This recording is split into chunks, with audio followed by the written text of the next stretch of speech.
Olá a todos, aqui é o Marcos Nunes, professor do Departamento de Estatística da UFRN, e essa é mais uma aula da disciplina Introdução à Modelagem Big Data. Vocês podem saber mais detalhes a respeito da disciplina no site introbigdata.org e mais detalhes sobre mim e minha pesquisa no site marcosnunes.me. Ambos os links estão na descrição do vídeo aqui embaixo. O assunto que a gente vai ver na aula de hoje são árvores de classificação e regressão. Então, na aula de hoje, o assunto são as CART, ou as árvores de classificação e regressão. Normalmente, a gente usa essa sigla CART, CART, para se referir a elas. Os CARTs é um tipo de modelo que utiliza uma árvore de decisão como modelo preditivo. Então, em vez de ter uma equação ou ter vetor e suporte, como a gente viu na última aula, ele vai utilizar uma estrutura em forma de árvore para poder definir o modelo que está sendo ajustado aos dados. A ideia, então, é mapear observações que nos levem a tomar conclusões a respeito das características do nosso modelo. Como ideia geral, o que a gente quer é pegar o conjunto de dados íris e ver como a gente criaria um modelo de árvore para esse conjunto de dados. Aqui eu estou ajustando o modelo sem fazer nenhum tipo de tuning nos parâmetros ou sem fazer uma separação em treino e teste, validação cruzada, nada disso, só para que vocês tenham uma ideia do que significa ter um modelo de árvore ajustado aos nossos dados. O modelo de árvore é isso que a gente tem aqui embaixo. Ele tem nós, que são divididos em mais nós, que por sua vez podem ser divididos em ainda mais nós. E aí nós temos critérios para a divisão desses nós. Uma maneira mais fácil de visualizar esse resultado é graficamente. Para visualizar graficamente, eu só preciso carregar mais um pacote e usar a função fancy_rPartPlot. E aí eu tenho aquele resultado que estava em texto colocado de maneira gráfica. Então, o diagrama de árvore é como se ele fosse um fluxograma.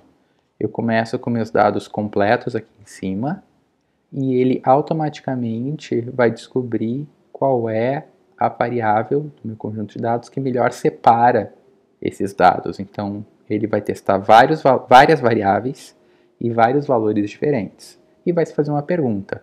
O comprimento da pétala é menor do que 2,5? Se sim, se for menor, ele vai classificar a nossa espécie como setosa. E aí percebam que ele não cometeu nenhum erro de classificação aqui. 100% das cetosas estão classificadas corretamente e 0% das outras espécies foram classificadas como cetosa. Se o comprimento da pétala não for menor do que 2,5, ele faz outra pergunta. A largura da pétala é menor do que 1,8? E aí ele vai decidir se, caso afirmativo, é versicolor, em caso negativo é virgínica. E aí ele comete alguns errinhos, né? Aqui 9% de erro de classificação, então ele acertou 91% para versicolor, 98% para virgínica. Vejam que além de fazer a classificação, esse método também faz uma seleção de variáveis, ele consegue descobrir quais são as variáveis mais importantes para o nosso ajuste. Para entender como ele funciona, vamos começar com algumas definições. Vamos chamar de x o espaço das variáveis aleatórias do nosso problema a ser analisado. Vamos supor que a gente tem um vetor x nesse espaço e ele contém p características. Então, são p variáveis aleatórias que vão definir esse meu vetor. E essas características elas podem ou não ser categorizadas. Então, eu posso ter tanto uma variável que é categórica quanto uma que é quantitativa. Os classificadores em formato de árvore vão ser construídos a partir daí, através de divisões sucessivas de x em dois conjuntos, sempre iniciando com o próprio x. Como eu tinha falado antes, a gente tem algumas definições que são importantes. Temos o nó, que é cada um daqueles espaços que a gente tem no nosso diagrama de árvore. O nó folha, que são os nós terminais, aqueles que estão lá embaixo no final da classificação, que são aqueles que realmente determinam qual é a classe de cada uma das observações. E temos também os nós pais e os nós filhos, que estão relacionados entre si. A união das regiões ocupadas por dois nós filhos é a região ocupada pelo seu nó pai. Então, o nó que é pai de alguns outros nós filhos, pode ele mesmo ser filho de outro nó pai.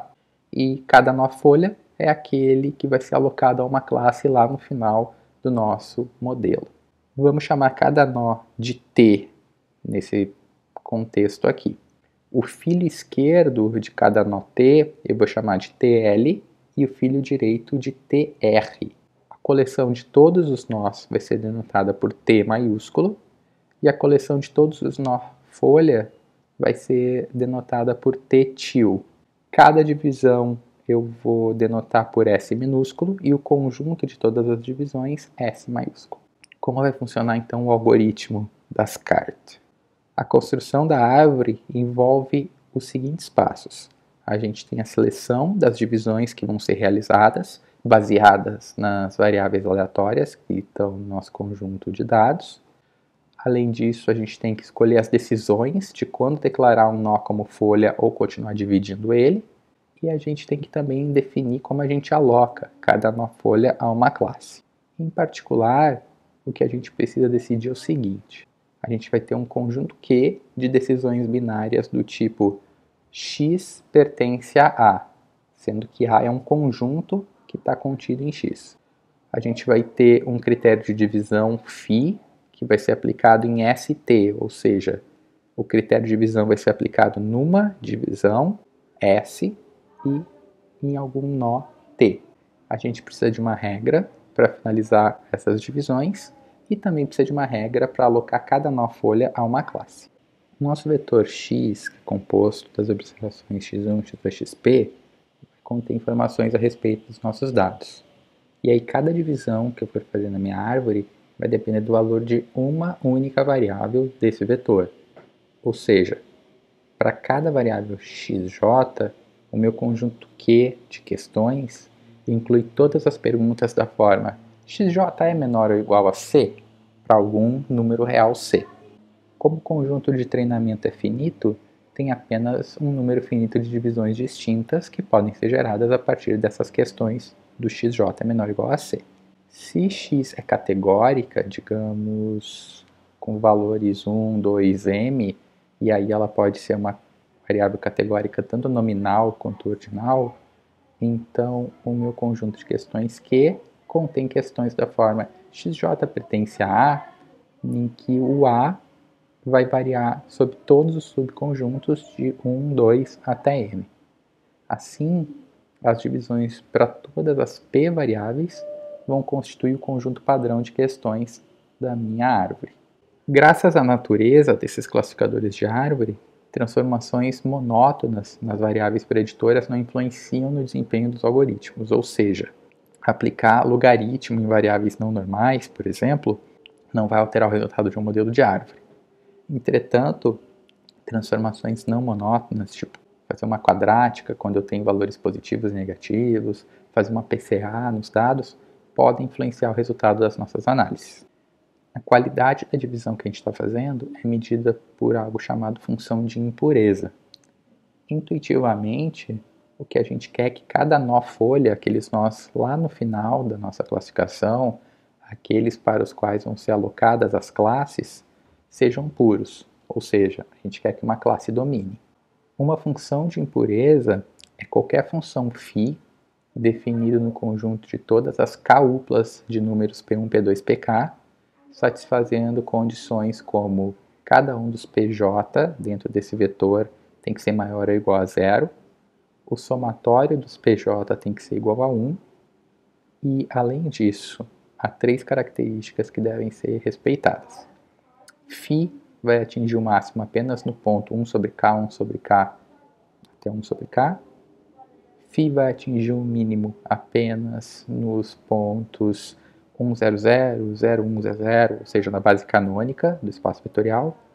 E φ é uma função simétrica de P1, P2, Pk, ou seja, se os PJ forem permutados, isso não vai alterar o valor de φ.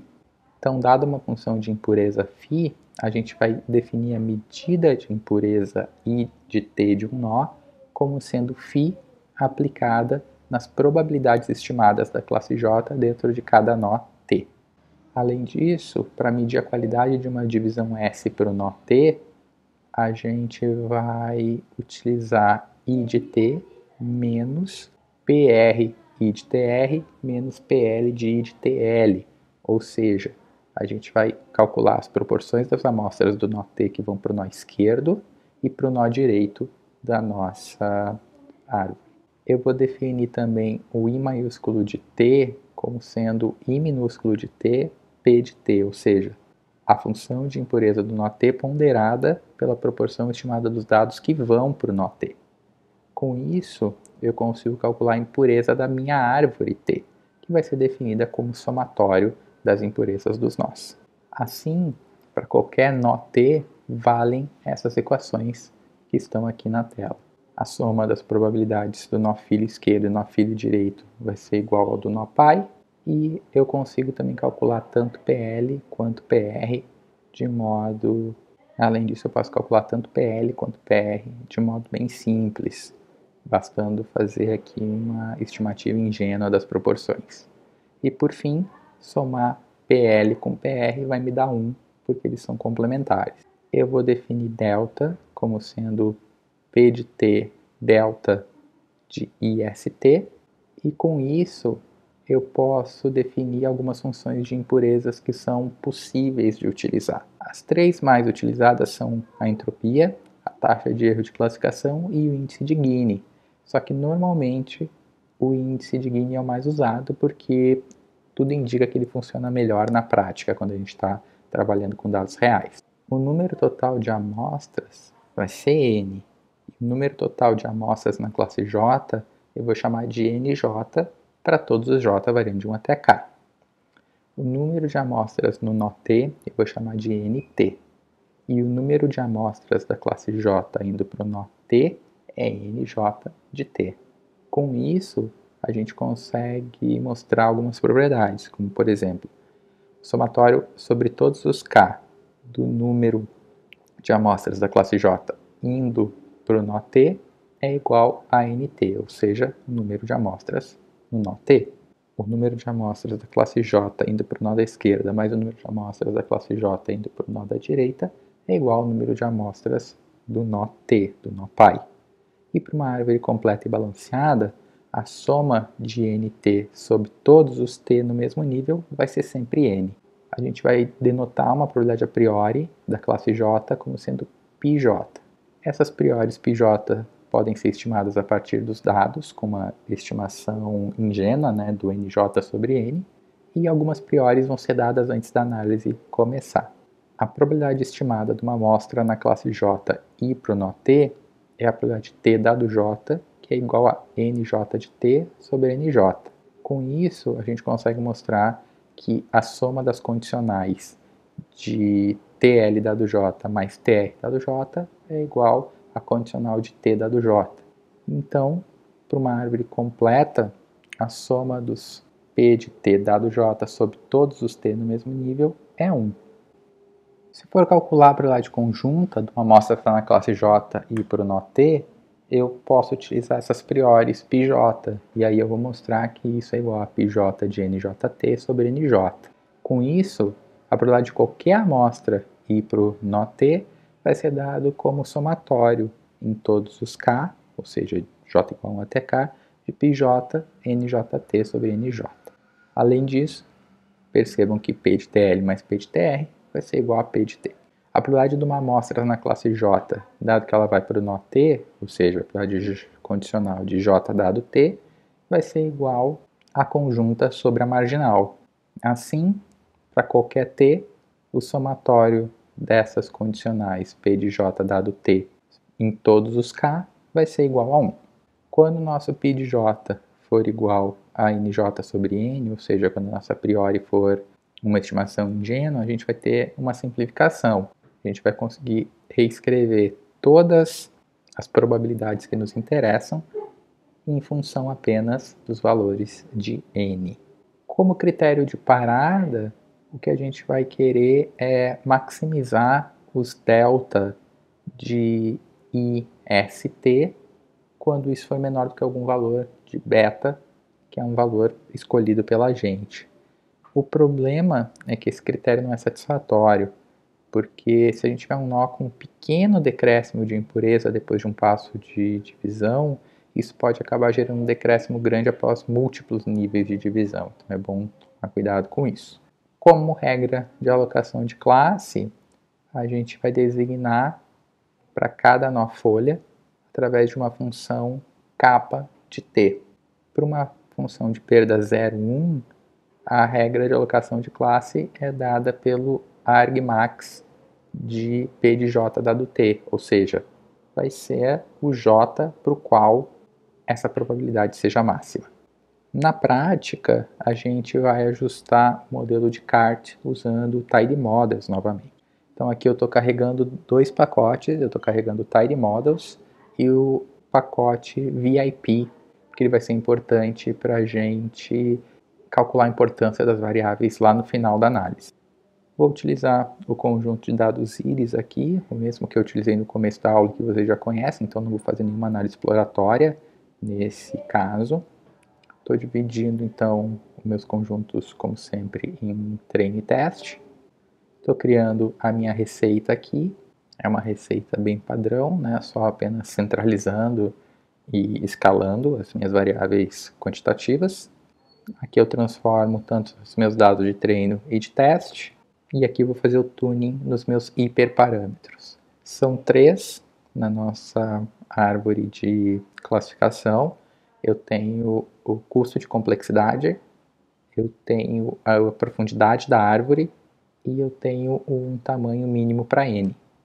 Intuitivamente, o que o custo de complexidade vai fazer é tentar evitar o overfitting dos nossos dados. Então, ele é algo que vai, de uma forma geral, tentar reduzir a complexidade da nossa árvore, tentando mantê-la o mais simples possível. A profundidade da árvore, o tree depth, ele vai servir para dizer qual é o número máximo de divisões que a gente aceita na nossa árvore, ou seja, o número máximo de níveis que a gente aceita para a nossa árvore. Ou seja, um outro critério que também serve para controlar o overfitting da nossa árvore. E o min n é o número mínimo de elementos que a gente quer numa classe antes que seja tentada uma nova divisão dessa classe. Aqui eu faço o meu workflow, defino a minha validação cruzada e aqui estão então os nossos resultados. Vejam que eu testei 150 modelos diferentes. O resultado gráfico disso está no próximo slide. Então percebam que eu tenho uma superposição dos resultados quando a profundidade da árvore está em torno de 2 até 5. O pior resultado que eu tenho, tanto para a acurácia quanto para a curva ROC, está quando a árvore tem uma profundidade de apenas 1, que seria ter só um critério de decisão na árvore, é como se ela fosse dividida uma vez só, e conforme eu vou aumentando a profundidade dela, eu não tenho ganhos muito perceptíveis. Tanto que os melhores modelos, como vocês podem ver, eles ocorrem quando o número de divisões é igual a 2.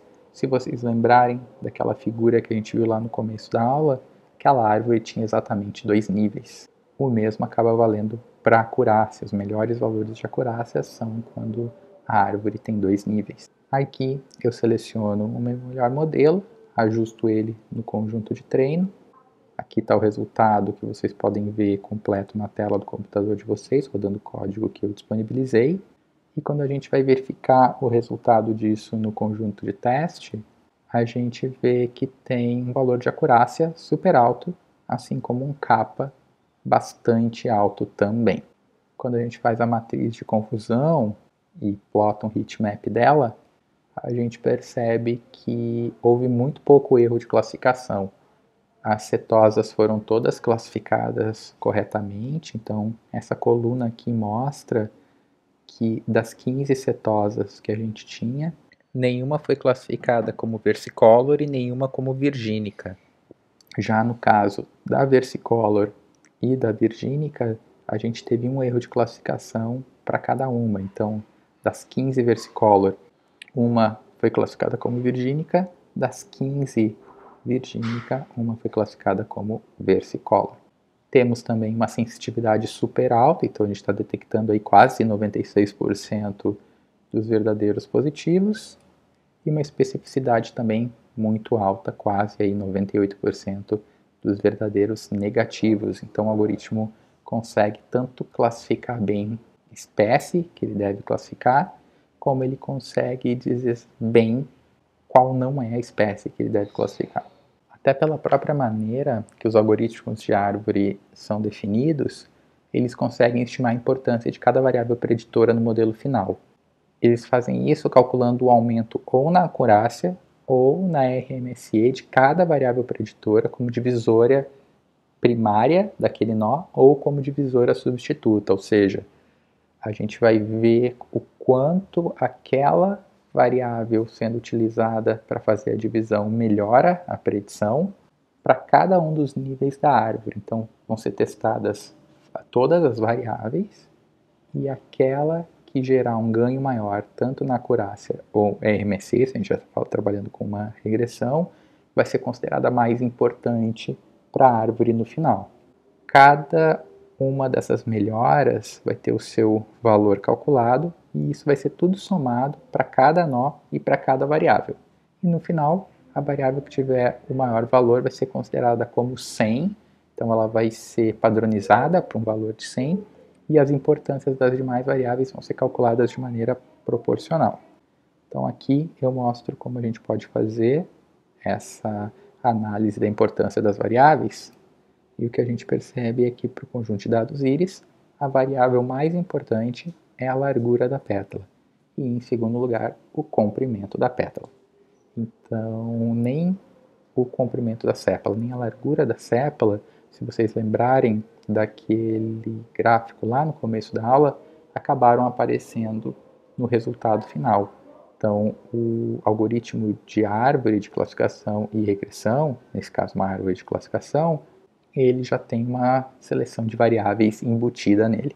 Agora tem uns exercícios para vocês resolverem com um conjunto de dados do pacote MESS. É um conjunto de dados a respeito de testes sobre diabetes realizados em mulheres de uma tribo indígena dos Estados Unidos. Então, aqui tem a maneira que vocês devem utilizar para construir o conjunto de dados de vocês, que vocês vão juntar dois conjuntos de dados que o pacote MESS tem e todas as tarefas que vocês devem solucionar para esse problema. Então era isso que eu tinha para falar sobre árvores de classificação e regressão. Na próxima aula a gente vai ver uma extensão desse modelo, que são as Random Forests, ou florestas aleatórias. Até lá!